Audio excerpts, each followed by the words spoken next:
जय श्री सीताराम मित्रों, श्रद्धालु भक्तजनों, वंदनीय सनातन प्रेमी बंधुओं, संपूर्ण देशवासियों, सभी को मेरा प्रणाम।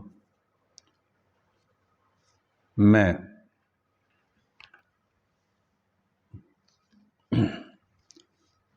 डॉक्टर राजेंद्र मिश्रा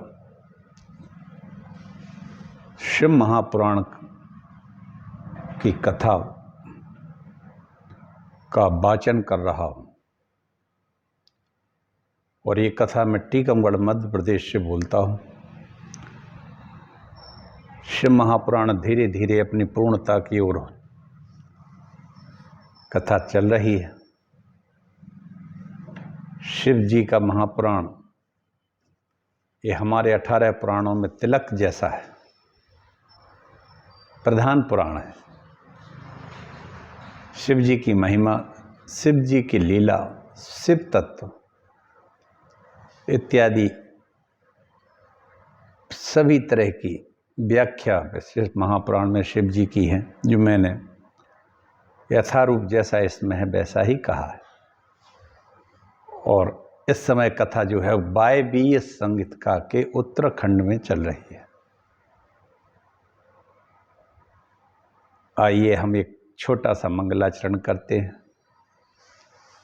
हम सभी भगवान शिव का ध्यान करें और मानसिक रूप से नैमिषारण्य तीर्थ चलें, जहाँ लोमहर्षण जी इस कथा को कह रहे हैं।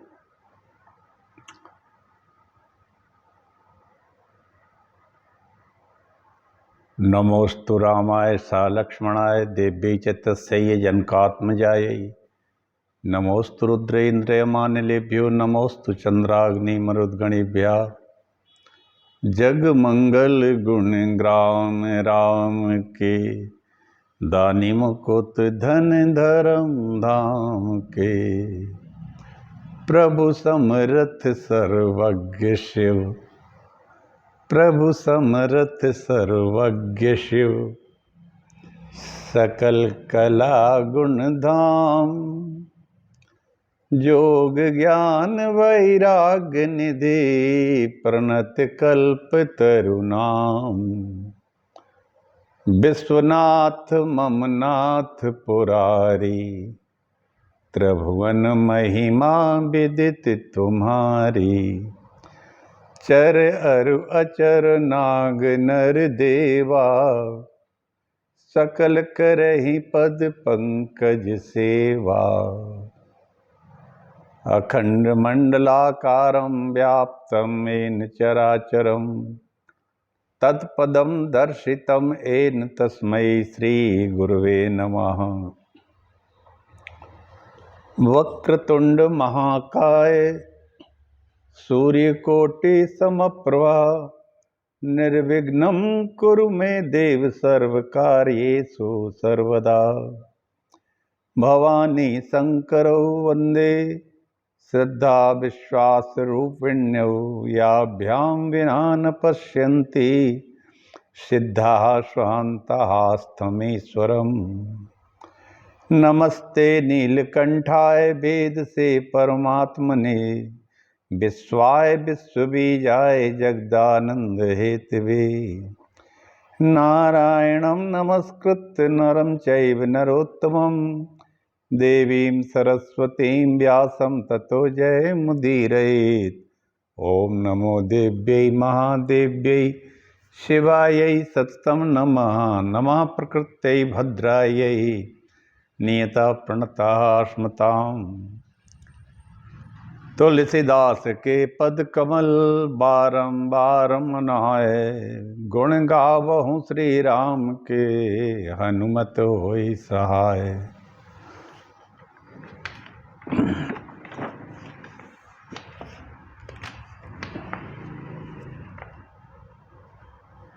कल तक शिव योग के चर्चा वायुदेव कर रहे थे। वायवी संहिता उन्हीं के नाम से है।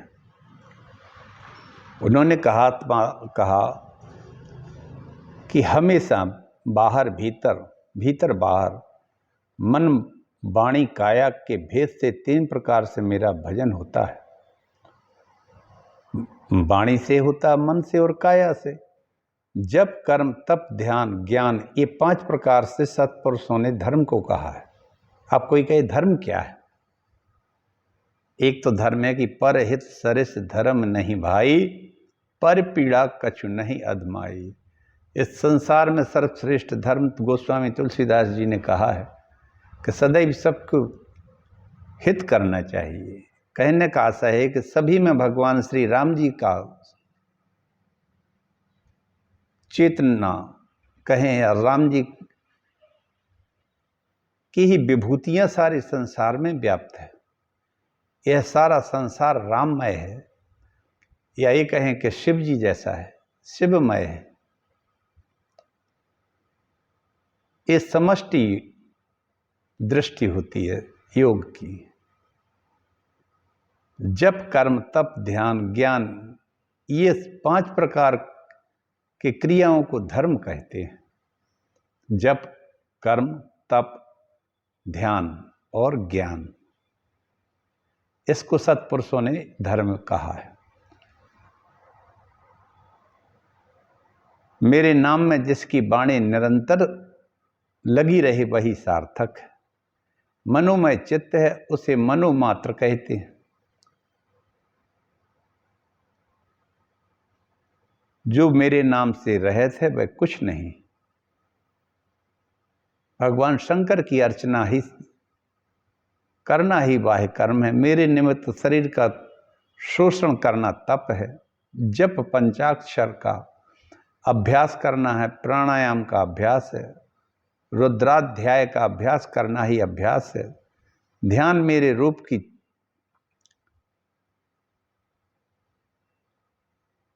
की चिंता है, समाधि है। आत्मा के निमित्त समाधि नहीं है। समाधि आत्मा के निमित्त नहीं लगती है। समाधि भगवान शिव के स्वरूप को चित्त में रखते हैं तब लगती है समाधि। और सबसे बड़ी बात तो मित्रों यहाँ एक बहुत अच्छी कही है, कल भी कही थी, आज भी कह रहा हूं। बाह्य और अंतर जहां रुचि हो मेरे मत में प्रीति करे। सदैव भगवान शंकर में प्रेम दृढ़ होता रहे, उन्हीं के चरणों में चित्त लगा रहे।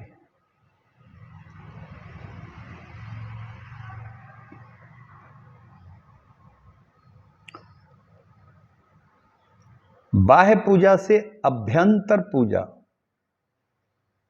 100 गुणी श्रेष्ठ है।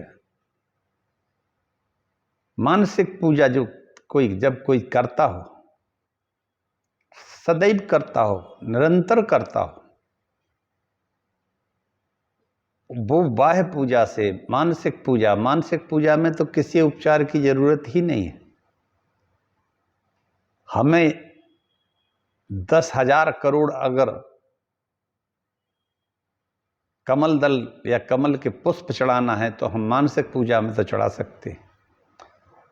आज जैसे हमें पूजा में 100,000 करोड़ नील कमल, रक्त कमल, श्वेत कमल, गुलाबी कमल और जितने भी रंग के कमल के पुष्प हों, वो शिव जी का अभिषेक करना हो, भगवान लक्ष्मी नारायण बैठे हों, शिव जी पर अभिषेक के लिए कमल चढ़ा रहे हों, सहस्त्र नाम का जप चल रहा हो, आहा, वाणी सहित हिरण्यगर्भ ब्रह्मा जी बैठे हैं साथ में, माता सची के सहित इंद्रदेव बैठे हैं साथ में, उमा के सहित भगवान महाकाल महेश्वर बैठे हैं साथ में, और ये सब लोग शिवार्चन कर रहे हैं साथ में। संपूर्ण देव, स्थान देवता हो, कुल देवता हो, जितने भी हमारे देवताएं हैं, वे भी सभी वहाँ उपस्थित होकर भगवान शिव का शिवार्चन कर रहे। और हमें तो 100,000 करोड़ कमल के फूलों से आज शिव जी का अभिषेक करना है। तो हम कर तो सकते कम से कम मानसिक तौर पर। परिक्रमा करना है तो परिक्रमा कर रहे, पूजन चल रहा है, सारा देवलोक आके भगवान शिव की पूजा कर रहा है। मानसिक पूजा का यही सबसे बड़ा प्रभाव है। लेकिन मित्र, ये निरंतर चलना चाहिए, रोज चलना चाहिए, प्रतिदिन चलना चाहिए। तब भगवान शंकर कहते हैं बाह्य पूजा से कई सौ गुनी ज्यादा श्रेष्ठ है ये मानसिक पूजा।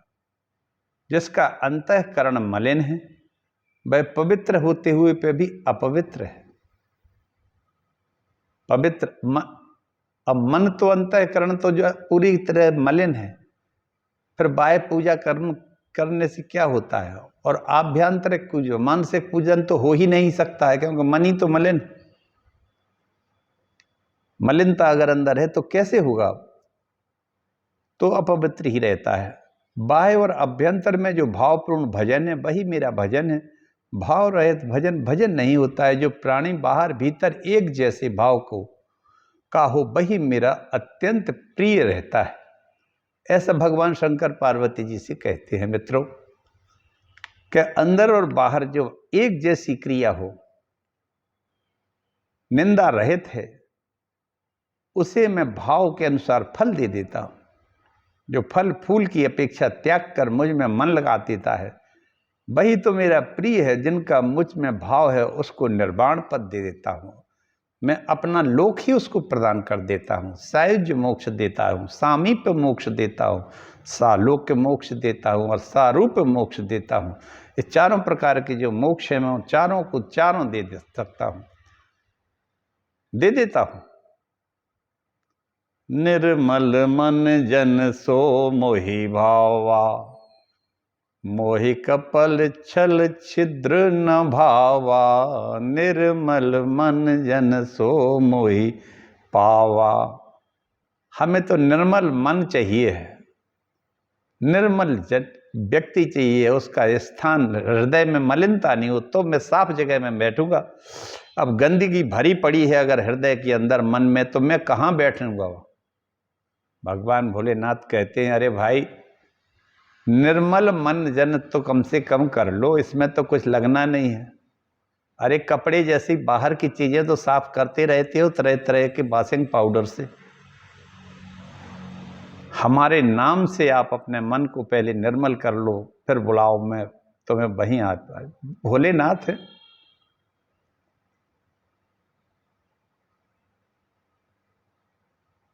वाह, गोस्वामी जी ने तो बहुत लिखा है मन के ऊपर। मेरो मन हरि जू हठ न तजे। अंत में कहते हैं यह बस जब होता है जब प्रभु आप इसको मना कर दे। मेरो मन हरि जू हठ न तजे, निस दिन नात देत सिख बहुविध करत स्वभाव निजे। इसका स्वभाव जो है ये मलिनता है। मन का स्वभाव है मलिनता, गंदगी। ये गंदगी है, जैसे हाथी या कुत्ता है, कुत्ते को जैसे नहलवाते हैं, हाथी को महावत नहाता है और इसको छोड़ दिया जाए तो वो पुनः जाके धूल में लौट जाता है। यही हालत मेरी स्थिति है। इसलिए भगवान भोलेनाथ कहते हैं कि मुझ में निरंतर चित्त को स्थिर रखो। निंदा रहित जो प्राणी है, निंदा भी मत करो किसी की ज्यादा। निंदा तो करना भी नहीं चाहिए किसी की भी, और घृणा भी नहीं करना चाहिए किसी की। अत्यंत निंदा और अत्यंत घृणा ये दोनों महापाप हैं। घृणा किससे करोगे? अरे सबके अंदर रघुनाथ जी बैठे हैं, राम जी के बगैर तो इस संसार में कहीं कुछ है ही नहीं, तो फिर घृणा किससे करें भाई? लेकिन नहीं, हम घृणा करते हैं, कभी छुआछूत के नाम पर करते हैं, कभी बाहर से हम आते हैं अंदर घर में तो लगता है कि जैसे हम बिल्कुल सारे संसार की गंदगी साथ में ले आए। अरे इतनी घृणा किसी से नहीं करना चाहिए, पशुओं से भी नहीं करना चाहिए। अरे पशु तो दूध देते हैं पीने को, और तो ठीक ही ठाक। जिस दिन ये बात समझ में इस देश के लोगों को आ जाएगी, संभवतः मनुष्य बनने में देर नहीं लगेगी, क्योंकि अभी तो 2 पैरों के पशु ही घूम रहे हैं और ये इतना निकृष्ट किस्म का पशु है कि इससे ज़्यादा घटिया पशु और कहीं है नहीं। मनुष्य तो बन ही नहीं सकते और मनुष्य बनने में तो बहुत समय लगेगा।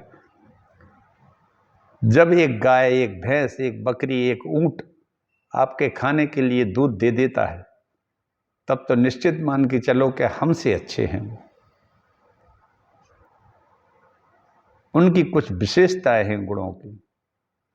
कहते हैं कुत्ता बुरा है, लेकिन उसकी घ्राण शक्ति इतनी तेज रहती है कि वो शत्रु और मित्र को पहचान लेता है।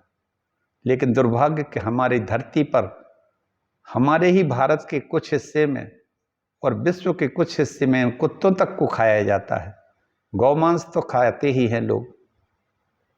क्या कहें, इस पृथ्वी पर गाय के रक्त की एक बूंद भी नहीं गिरना चाहिए और हमारे भारत देख के देशवासियों ने गाय को ऐसे छोड़ दिया है और कहते हैं गौ माता है। ये कहाँ है गौ माता? कौन सी गौ माता है? नालियों में पानी पीने को छोड़ दिया है और शासकीय स्तर पर गौ से संबंधित कोई भी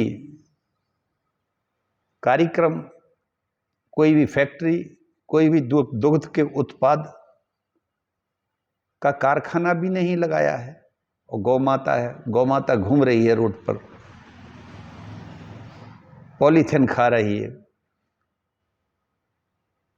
अरे कोई ना कोई, मेरे सरकारों से निवेदन है और इन आज के नेताओं से, जो एक नए नए ब्रांड नेताओं के निकल रहे हैं, इनसे भी मेरा निवेदन है कि कम से कम गौ से संबंधित, गौ पर आधारित कोई तो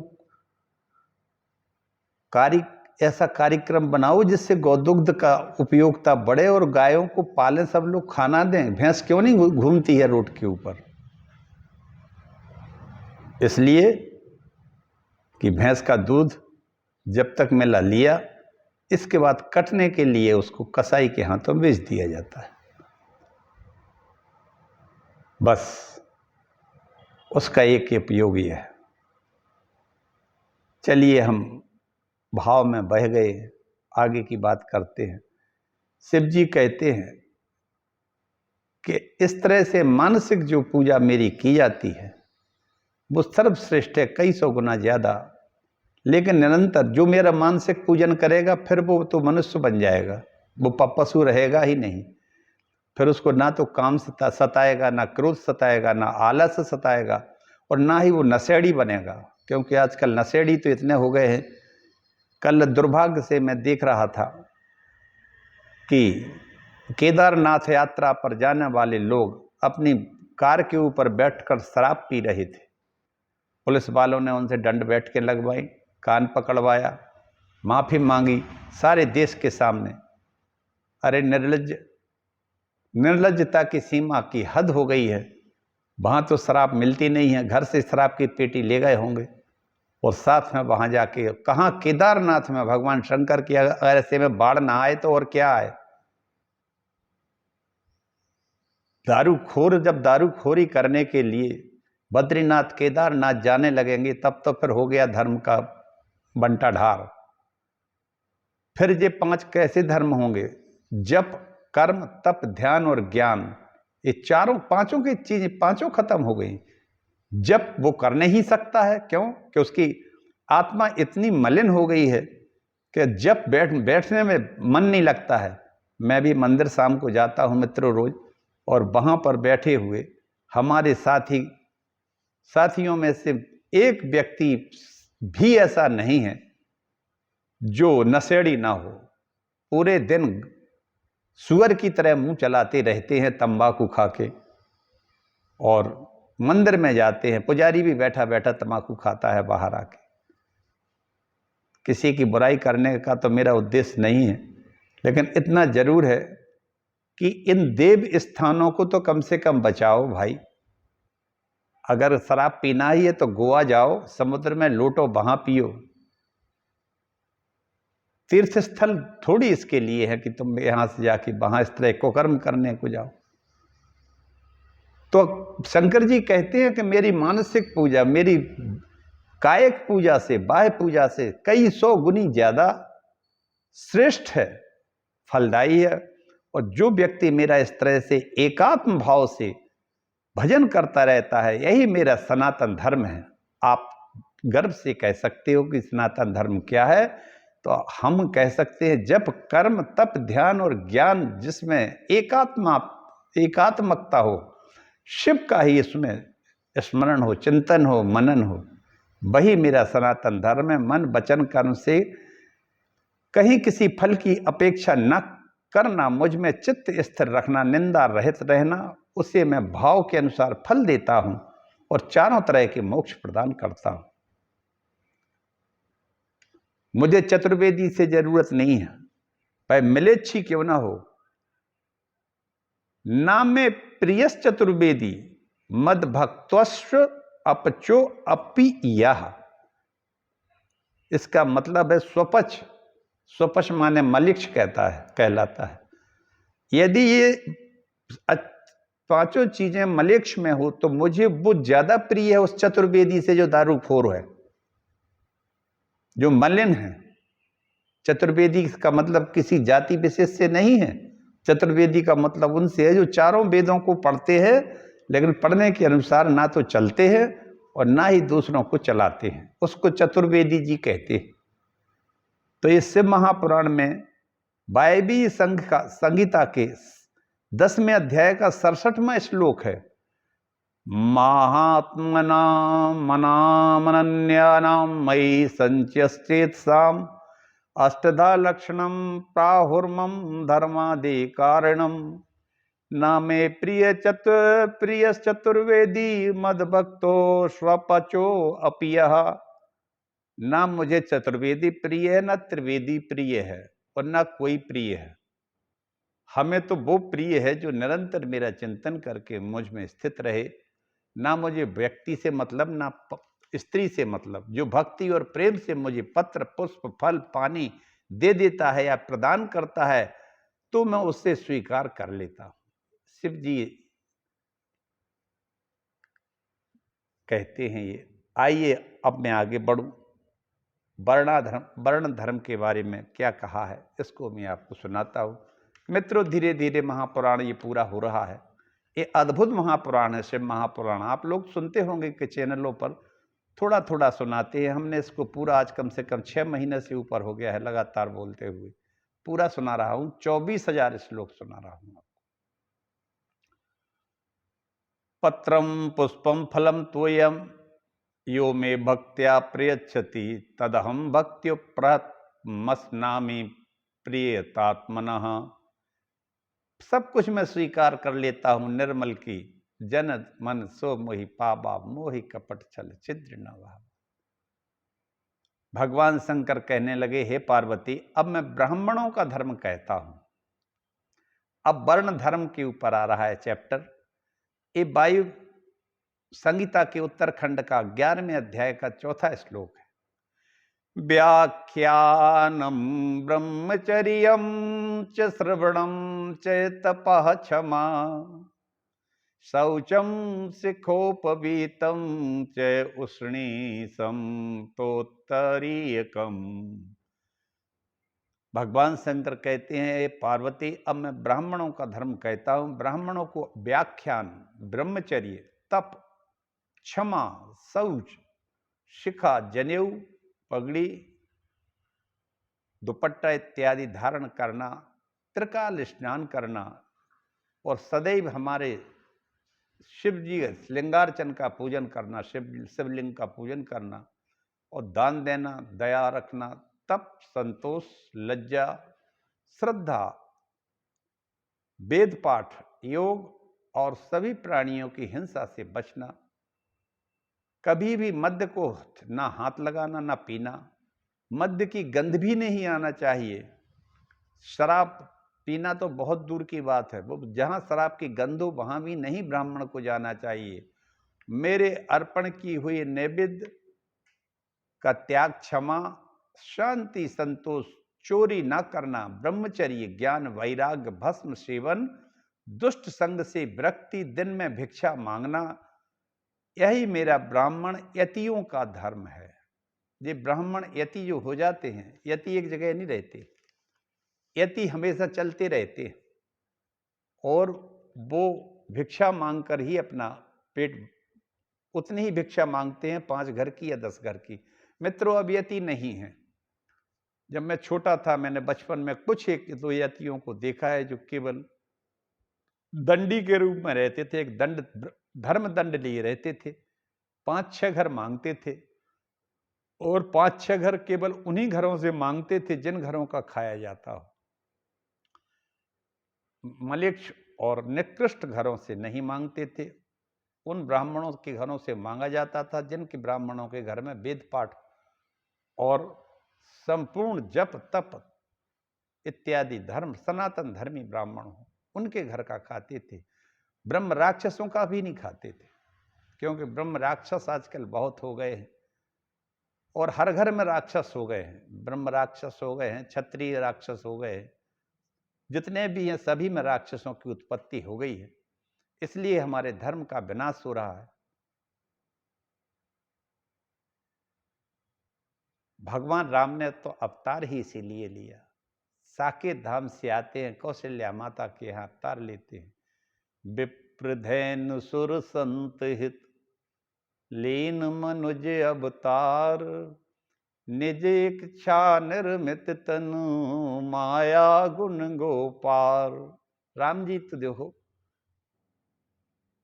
और जानकी जी धर्म के लिए पूरा जीवन ही कष्ट सहते रहे और वो चाहते तो एक बार भी वो अपने देव तत्व बता सकते थे, ब्रह्म तत्व बता देते।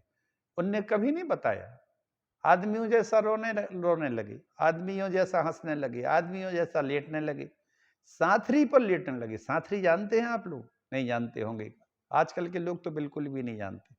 साथरी कहलाता है प्यार, पुआल, काय का, धान का, कूदों का, उसके ऊपर सोते थे रघुनाथ जी। जब वन गमन गए निषाद के यहां, पहले दिन साथरी पर ही सोए। तो भगवान राम ने तो कभी अपने आप को कहा ही, बताया ही नहीं कि हम ब्रह्म हैं।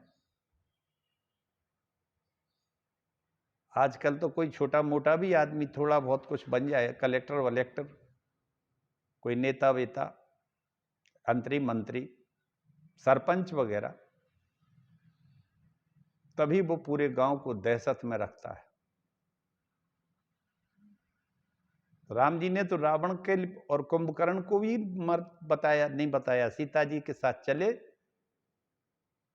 हते, यहां हते, कौन हते? मरे, हते मान मरे, वो मरे जो देवताओं को कष्ट देते थे, हमने नहीं मारा। वारे राम जी, राम जी ने तो कभी ये कहा ही नहीं कि मैंने कुछ। केवल मेघनाथ का जरूर कहा कि लक्ष्मण जी ने यहां मेघनाथ को मारा। स्वयं नहीं कहा उन्होंने कि हमने मारा किसी को, एक जीता, नहीं नहीं नहीं, एक भी शब्द नहीं। कुंभकर्ण रावण दोई भाई, हते यहां सुरहन दुखदाई, सुरों को, देवताओं को दुख देने वाले यहां मारे गए, अपने कर्मों से मारे गए। तो कहते हैं कि इतनी चीजें ब्राह्मणों को नहीं करना चाहिए। व्याख्यान देना, अब व्याख्यान क्या देंगे ब्राह्मण? पढ़ोगे तो व्याख्यान दोगे, पढ़ते तो नहीं है रामायण को, क्या व्याख्यान दे? ब्रह्मचर्य ब्राह्मणों में रहा नहीं है, कहीं भी दिखाई नहीं देता है कि ये ब्रह्मचर्य इससे है। रोज के रोज एक न एक, कहीं बाबा फंस गया वहां, कोई जेल में घुसा है, कोई कहीं गया, कोई कहीं गया। कल तक जो पढ़ रहा था भागवत, पता लगा कि आज तो वो एक औरत को लेके भाग गया।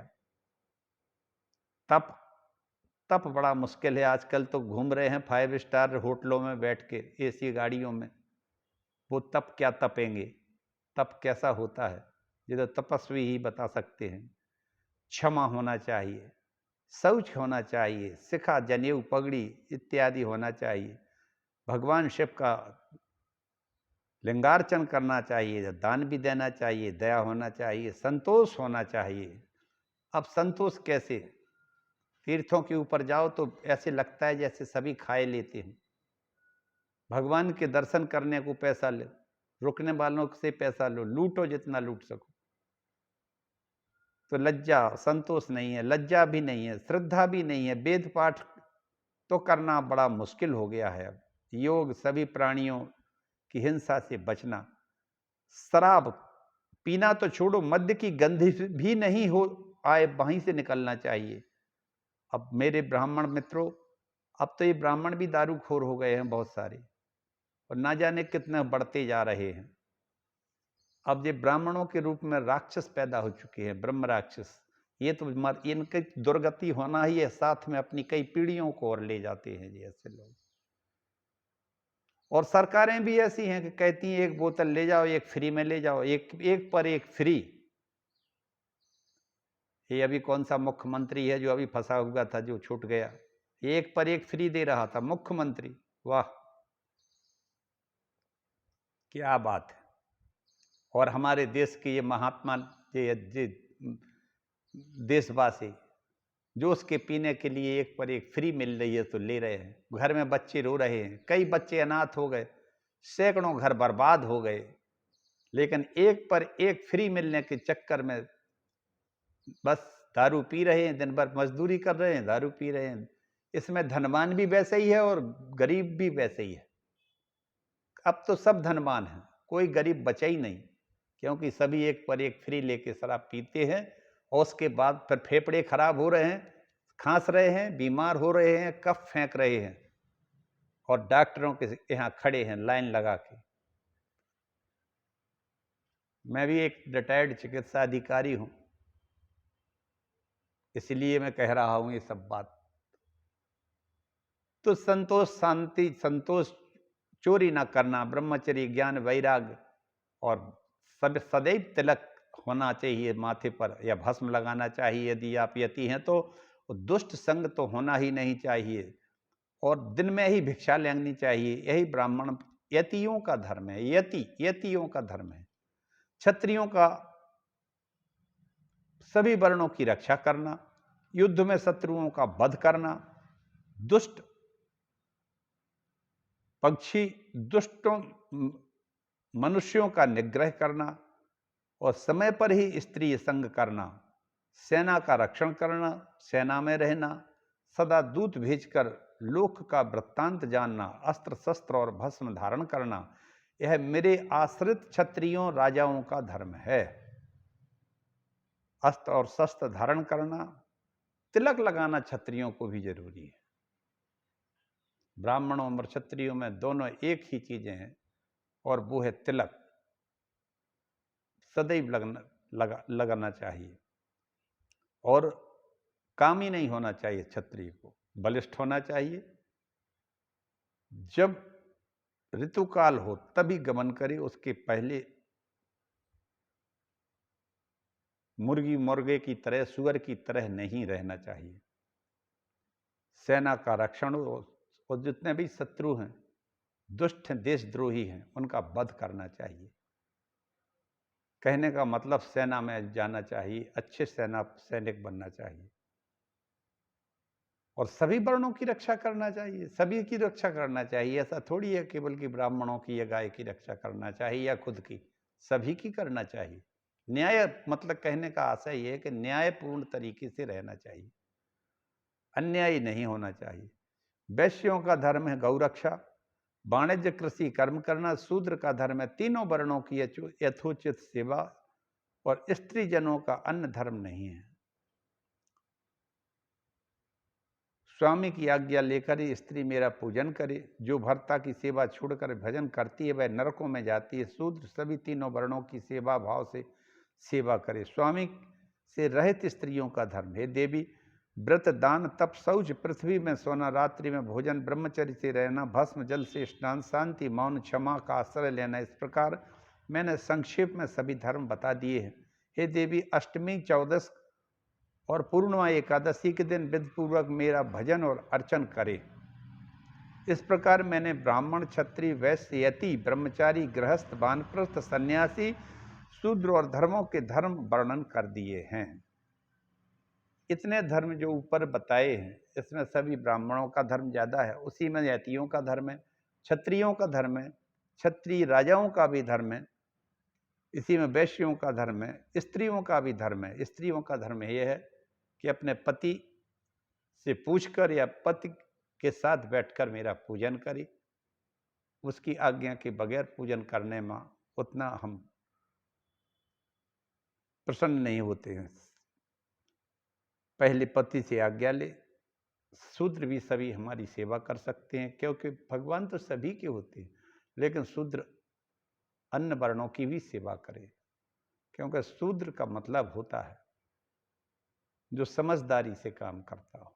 ये कोई गाली नहीं है, इस सर्वश्रेष्ठ वर्ण है। जैसे घर में कोई बुजुर्ग रहता है और वो सभी पूरे परिवार का ध्यान रखता है, इसी तरह ये हमारे बड़े बुजुर्ग हैं, ये सभी का ध्यान रखते हैं। मित्रों, इनको हृदय से ही लगाना चाहिए। राम जी ने तो हृदय से ही लगाया है, और हम राम जी को अगर मानते हैं तो हम सबको इस छुआछूत जैसी व्याधि से मुक्त रहना चाहिए।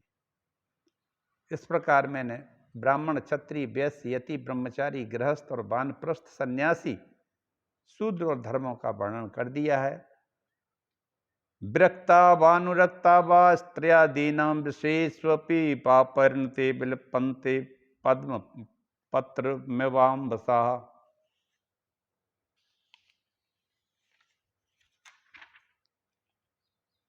जो स्त्रियां विषयों में विरक्त या अनुरक्त हैं, पाप में लिप्त नहीं होते हैं। जो व्यक्ति स्त्री आदि विषयों में विरक्त या अनुरक्त हैं, वे पाप में लिप्त नहीं होते हैं। जैसे पद्म पत्र, कमल पत्र जल में लिप्त नहीं होता। देवी, तुम्हें मेरा ध्यान सदैव सदाक्षर मंत्र का जप करना चाहिए। वेदोक्त धर्म का सार यही है। हे देवी, जो मेरी आज्ञा धारण कर भाव सहित भक्ति करते हैं, उन मनुष्यों के दर्शन मात्र से सभी के पापों का नाश हो जाता है। जो भगवान शिव का परम भक्त हो, उसको भी अगर कोई दर्शन कर ले तो भी वो पाप से मुक्त हो जाता है। वाह! जैसे अग्नि युक्त होने से लोहा उसी रूप में नहीं रह जाता है, तो पुरुष रुद्र भक्तों की साधारण पुरुष जानकर निंदा करते हैं। उनकी आयु श्रियम कुलम शीलम हित्वा निरय भाव हेतु, उसकी आयु शील कुल नष्ट होकर नरक को प्राप्त हो जाता है। जो शिव भक्तों की निंदा करता है या जो शिव भक्तों को कष्ट देता है, उसकी आयु खत्म हो जाती है, उसका शील खत्म हो जाता है, उसका कुल नष्ट हो जाता है, उसका सब कुछ नष्ट हो जाता है। गुरु से प्राप्त हुआ ज्ञान जीवों को जानना उचित है। इसलिए हमारा सदैव शिवार्चन का विधान भक्तों को उचित है, करना चाहिए। पहले यज्ञादि कर्म भक्ति और धन के अनुसार करना चाहिए। प्रथम बाह्य, तदनंतर अंतर पूजन करना चाहिए। नैकाग्रम चेच्छिबे चित्तम कृते नापि कर्मणा, एकाग्रमेव चेचित्तम किम कृते नापि कर्मणा। यदि शिवजी में चित्त एकाग्र नहीं है तो कर्म करना न करना एक जैसे हैं। एकाग्र चित्त हो तो कर्म न करने से भी सब कुछ सुलभ हो जाता है। ओम नमः शिवाय, यह मंत्र सभी सिद्धियों का देने वाला है।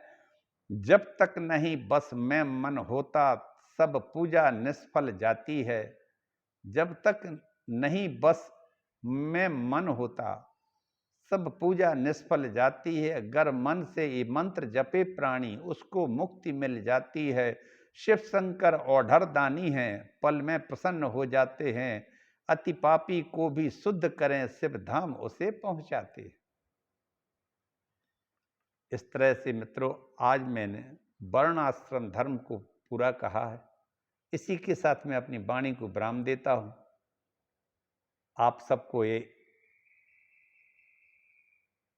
शिव जी की कथा अच्छी लग रही होगी, आनंद आ रहा होगा। आगे भगवान श्री कृष्ण फिर कहते हैं उपमन्यु से कि हे ज्ञान के सागर, अब मैं पंचाक्षर मंत्र का महात्म सुनना चाहता हूं। अब इस महात्म को हम कल कहेंगे। उपमन्यु और भगवान कृष्ण के बीच की वार्ता चल रही है, तो आनंद तो आएगा ही। योगेश्वर भगवान श्री कृष्ण सब कुछ जानते हुए, वो स्वयं ही योग हैं, वो स्वयं ही शिव हैं, वो स्वयं ही राम हैं। एक ही उस ब्रह्म के अनंत कोटि नाम हैं, और हर व्यक्ति अपने अपने दर्शन शास्त्रों के द्वारा उन्हीं भगवान शिव का यजन करते हैं, लेकिन उनके वास्तविक स्वरूप को कोई नहीं जान पाता है। इसलिए जय श्री राम। ओम नमः शिवाय। हर हर महादेव।